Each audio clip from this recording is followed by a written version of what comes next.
Hey everyone, behind me is my new workshop. It's a tubular steel building. It's 30 by 45 feet, and I thought maybe you're considering this yourself, or maybe you'd like to build something like this yourself. So what I figured I'd do is, this has been a long process. I actually started this process 3 years ago. It only really got rolling in January of this year. So I thought I'd make a video and just go over the ins and outs and honestly what you can expect if you decide to do this for yourself. All right, so let's go inside and sort of let's get busy, but let's get some information.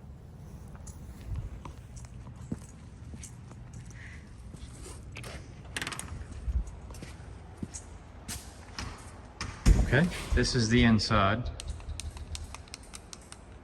I've only recently finished the wiring, so it's not set up. I haven't really moved in. But anyway, what I'm going to do is I'm just going to stand here. I'm going to go over some information and show you really what you can expect, because it's probably not what you expect now. All right, so bear with me. I'm going to be reading from some notes. And let's start off with the first thing. If you want to build a tubular steel building, what your ultimate end use is going to be. For me, it was a workshop. For you, it may simply be a carport with walls to park your RV in. And if so, then some of these steps and a lot of these costs aren't going to be relevant to you. That being said, I'm going to review the costs that were involved for me, and will probably be involved for anyone that wants to do a workshop. Okay, now this is Florida pricing, and I negotiated every single cost. So your costs may actually differ. All right, first of all, you need to consider if you're in city limits or not. For me, I was actually in the historic district within the city limits, so that added an entire different level of zoning. The zoning process for me, I actually started in 2022.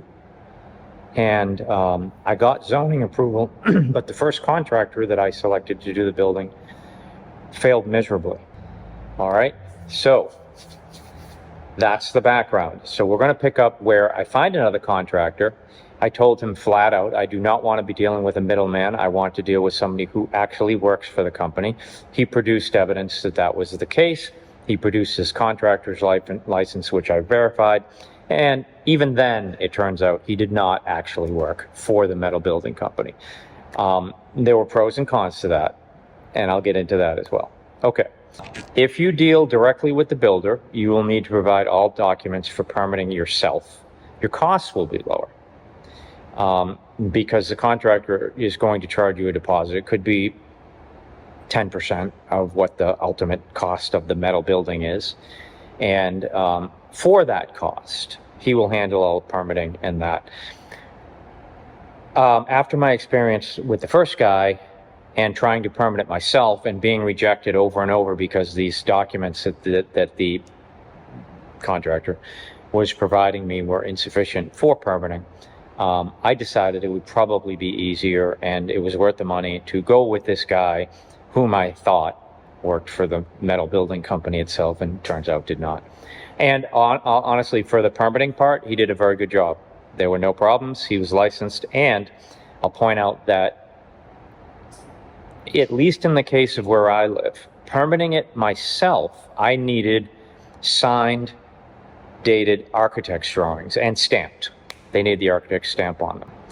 Interestingly, for a licensed contractor to do this, the city only required what they would call generic drawings. So it was something that, this is what we do. It didn't have to be the same dimensions. The doors didn't have to be in the exact same place.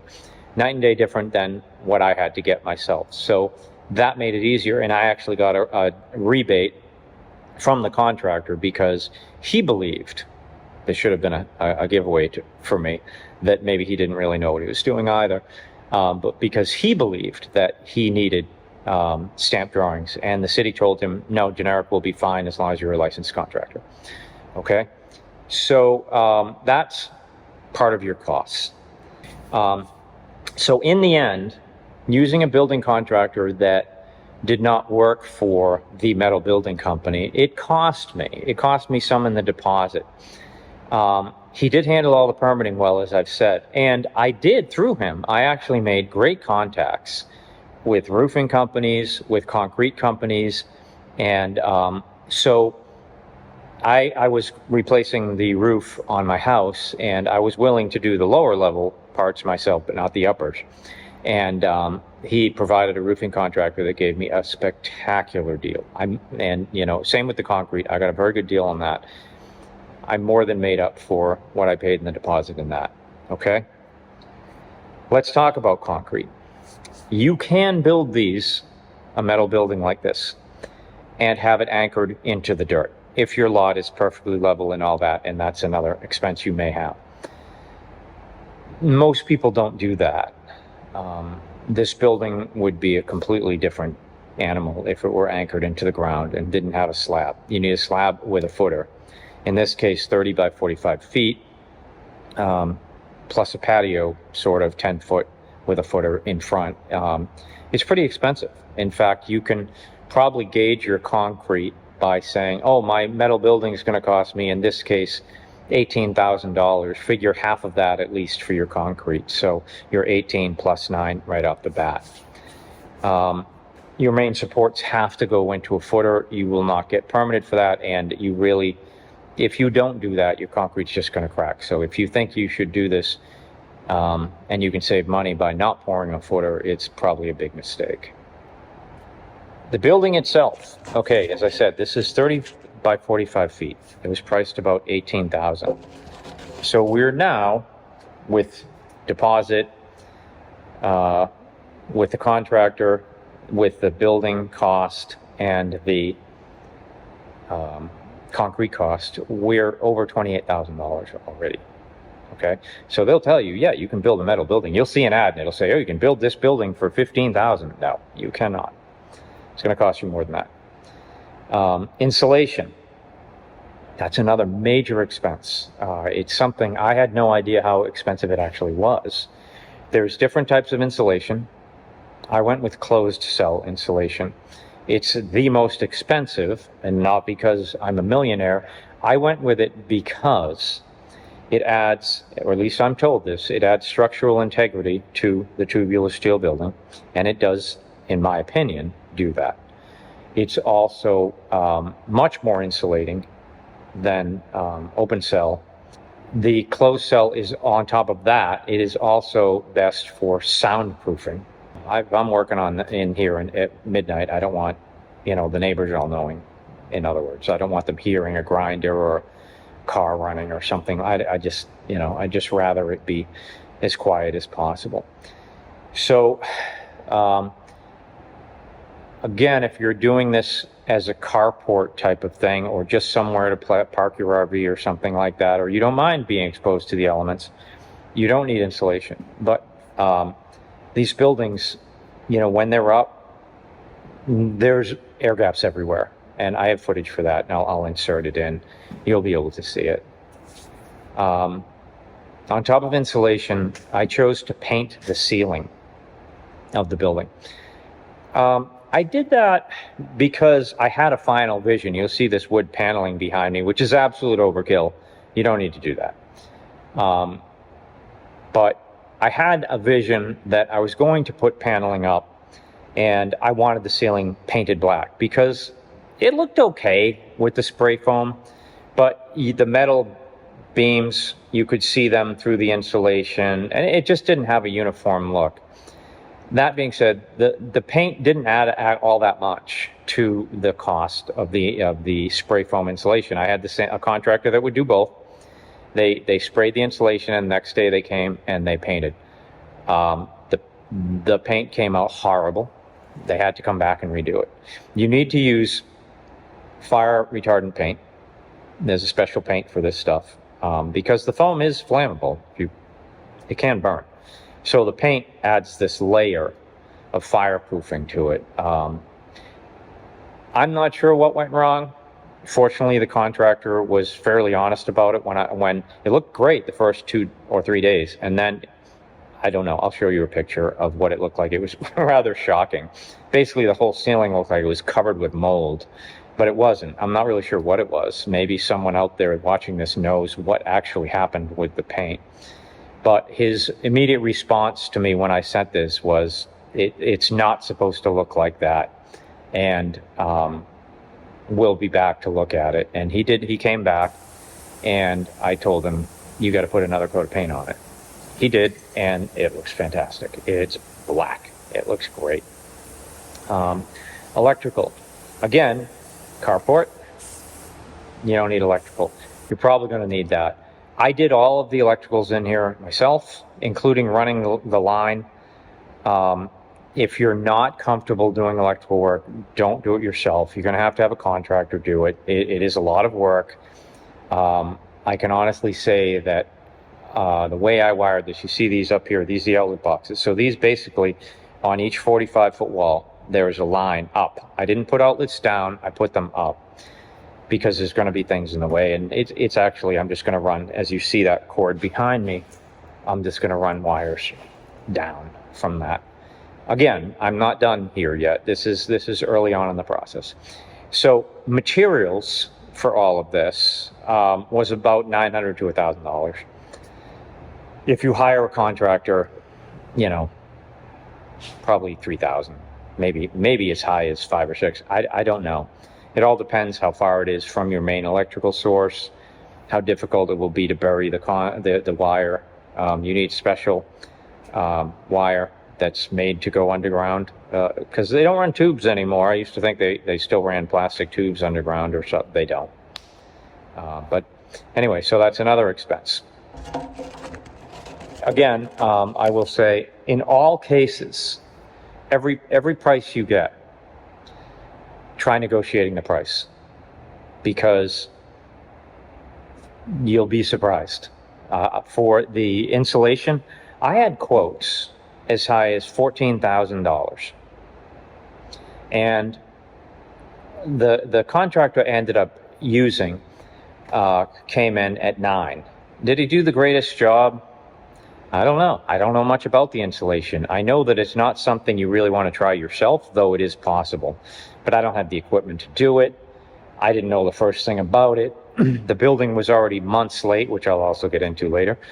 And so I basically hired this guy, but when he came up with $9,000, I just negotiated it down to $7,000, then negotiated in the paint, and we resolved it at $8,000. So from what other contractors told me, that was a fantastic price for closed cell insulation on the ceiling, and I also did it on the wall. So behind this paneling is closed cell insulation. Something which at first I thought I'd only closed cell on the ceiling, and then was just like, by the time this building was up, it was essentially July, and I just wanted to wrap it up and start with the paneling. All right. Heating and air conditioning. Okay, once you've got your electric in, and again, something you don't need if you're using this as a carport. Once you've got your electrical in, your electrical panel box, you don't have to have all the outlets in. Once your panel box is in, you can do some climate control. And I live in Florida, and I'll show you a clip when the building first went up. If you put your hand on the metal at 10 in the morning, it was too hot to leave your hand on there. By 12 to 1 p.m., the metal was too hot really to even touch for more than 2 seconds. These buildings, it's metal. It gets real hot in Florida. One other detail. So here's this leak here, but I was going to say, I wish I had one of those little thermometer things, because the amount, it is only 10:30 a.m. and this is like really hot, like really hot. You can feel the heat when you get, probably 4 feet from it. You can feel the heat because the sun is overhead over here now. You can feel the heat. Wow, wow. That's probably 120 degrees right now.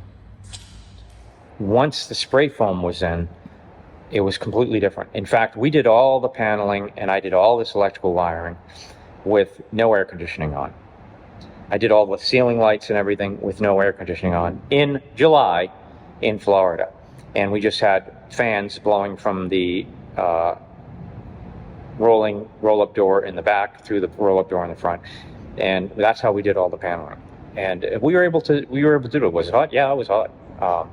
But was it hot like it would be without the insulation? No, it was nothing like that. So once you have the insulation and you do the AC, so I went with a mini split. This is a big building, 45 by 30, so it's 1,350 square feet. And so it's a pretty big mini split, and that was $2,400 installed. I know the guy that does these, and he's done one for my cabin in the back. He did a small one for that was only $800. So I kind of had budgeted about $1,800, and I was surprised it was $2,400. But the guy's honest. I've dealt with him many times. He does fantastic work, and you get a little bit of extra because in the case, he handled all the electricals for it. He even did some work in the electrical box, the way I had it mounted and everything, and corrected that. So it was well worth using him. He did a great job. If you're in the Tampa area and you need a contact for doing something like this, let me know. I'll be happy to forward you his information. All right. So that's your expenses. So we've got, let me see if I can remember. We've got about $18,000 for the building, 30 by 45 feet, $9,000 for the concrete, $2,400 for the AC. I only paid about $900 to $1,000 for all the materials for the electric. The insulation itself, though, with the ceiling paint, that was another $8,000, I think I said it was. Yeah, negotiated to $7,000 plus the paint.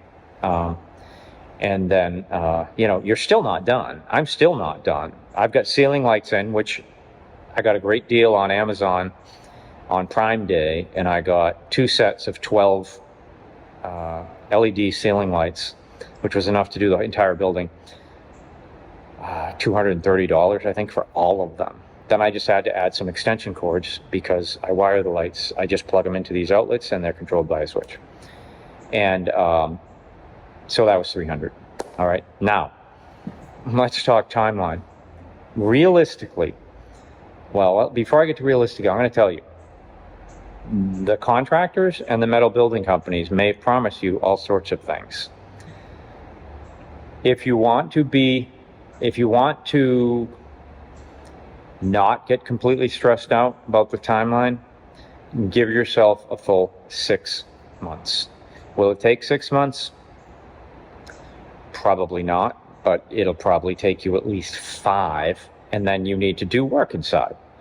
So has this been 6 months? Yeah, it's now August, and I'm not done. I literally just finished the electrical 3 days ago. So, it's mid-August. When did I start this process? I started in January. I signed the contract the first few days of February. So it took me from February to August. So what's that? That's actually longer than you and I thought. Consider this. Your building should go up in 5 months. They are going to give you crazy estimates of how much time this will take.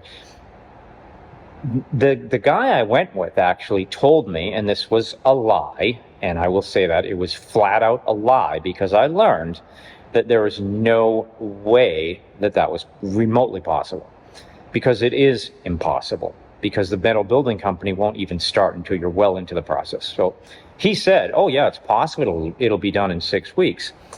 I wanted this to be done before it got really hot out. When he said 6 weeks, I'm like, oh, that's middle of March. Great. I'll say 8 weeks, and it'll be the end of March. Early April at the latest. Well, yeah, went up first week of July. And why is that?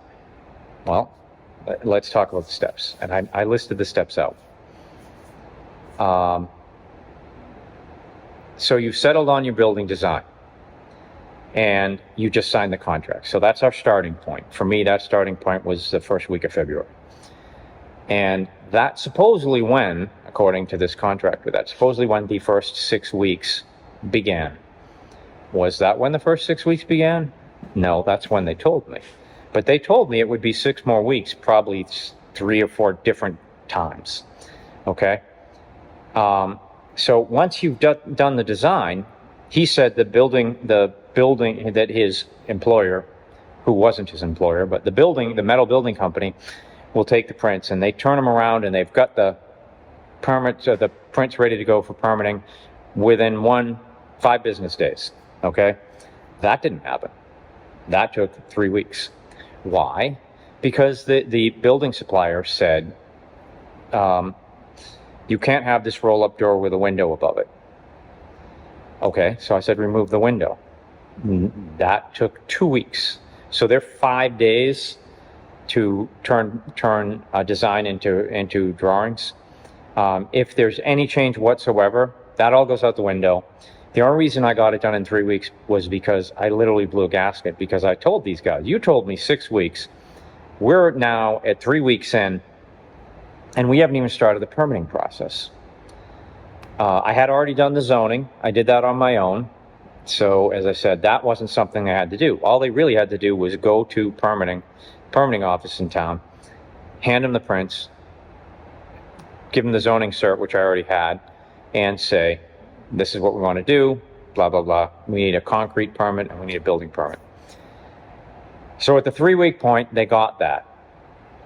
So I thought, turned out it took another week for them to actually go to the permitting office. So we're at 4 weeks now. It only took about a week, or less even, for the permitting office to approve it and get things in line. Okay, so here's your starting point. This is when they told me that now it'll be 6 weeks, but that's not true either. So now we're 4 or 5 weeks in, and they're telling me it's going to be 6 weeks, and it's not going to be 6 weeks. Well, now they've got the permit. So now they're going to schedule a concrete contractor. So I had a concrete contractor whom I've worked with. I had him quote, their quote. Their quote was actually less, not by a lot, but $500 less. So I'm like, okay, and it was great contact. I'm glad I got him. I like the guy. He was really good. He broke a sidewalk. They repaired the entire sidewalk. So that took, for the concrete to go in, that took at least 2 more weeks for him to pour it from permitting. Okay, so then you think, okay, now we're at 6 weeks. Well, I was told, well, the metal building company will only start this at 6 weeks from when the concrete is poured. Now, they can't do it any sooner than that, which I learned, because I always thought you had to let concrete cure a week or two. With a footer and a concrete slab this big, you actually need to let it cure for 4 weeks. So I thought, okay, 4 weeks from now. Not true. Again, they told me that would happen as soon as the concrete was cured, the building would go up. And so I kind of had to back off and wait 4 weeks.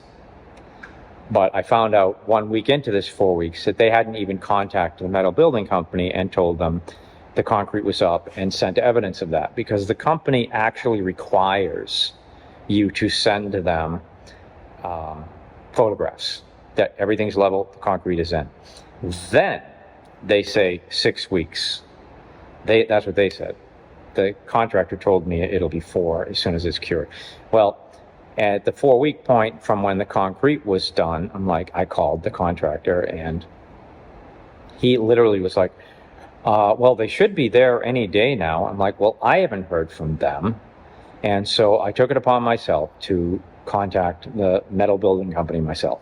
And it turns out, that's when I found out this guy doesn't actually work for them, because I asked him point blank, does he work for you? And they said, no, we work with him, but he does not work for us. He is not on our payroll. Okay, so that was pretty much evidence that I had been lied to. And that's also probably why there was such a delay here. But okay, at that point, I said, well, my building should have gone up by April. We're 2 months beyond when they even, we're actually 2.5 months beyond when they even told me this thing would go up. When is it scheduled to go up? And then, oh, this is so frustrating. This is when they said, it'll be 6 weeks. So the concrete had already been curing 4 weeks. It's now June. And they're telling me it'll be another 6 weeks. And then I said, look, I am about to vent on you guys because this is months late. And I had moved out stuff from my storage unit based on this timeline. I had stuff everywhere. I didn't want to get a code violation because I am in the historic district. And so I said, I need an actual date. When is it going to be? And the woman on the phone said, well, your contractor said you weren't in a hurry. You just wanted to know what date. I said, no, I am absolutely in a hurry to get this done. And I need a date. So she said, well, I can't give you a date. What you need to do is contact the owner of the company. And I said, look, I am on the phone with the company right now. Find out. And they did give me a date. It was 6 weeks from that phone call. And they showed up that day. And the building, the whole process took no more than 8 to 10 hours. They had a crew, they unloaded it from the truck, it went up. Just like that. So the building was up. And at that point, I completely severed ties with the contractor. I was like, I do not want to talk to you ever again. I think they were pretty much well aware that was the case.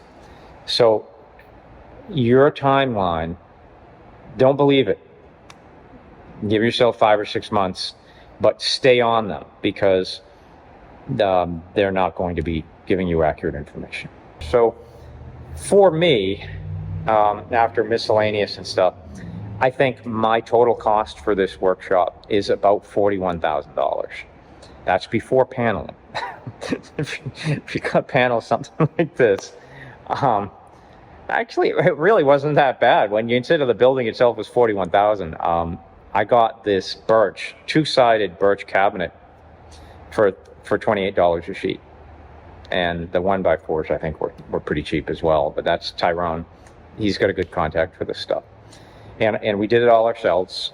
And so if you want paneling or something like that, I can show you how to do it on one of these tubular steel buildings. I did film some footage while we were doing the work itself, if you want that.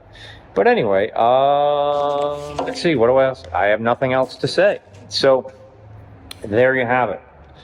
Expect it, a building 30 by 45 feet, expect it to be $41,000.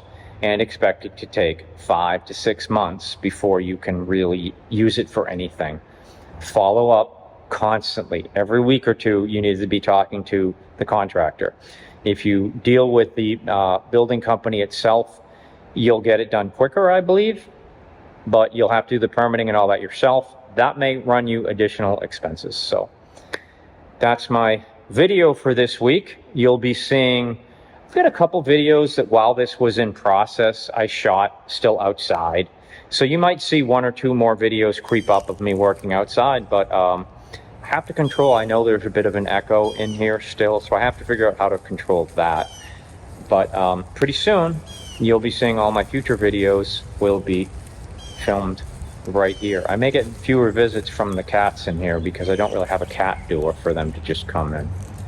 But that being said, I'm going to leave you with, if you enjoyed this content, you found this useful or helpful, please like and subscribe, hit the notification bell. That really helps me. It helps the channel grow. And, you know, if you want to build a metal building like this, I've told you what to expect timeline-wise. I've told you what to expect cost-wise. Leave a note in the comments if you've done this yourself or if you're interested in doing this and you want additional information. Right now, it's all pretty clear in my head what I went through to do this. I'd like it not to be because this is not the most fun process I've ever done.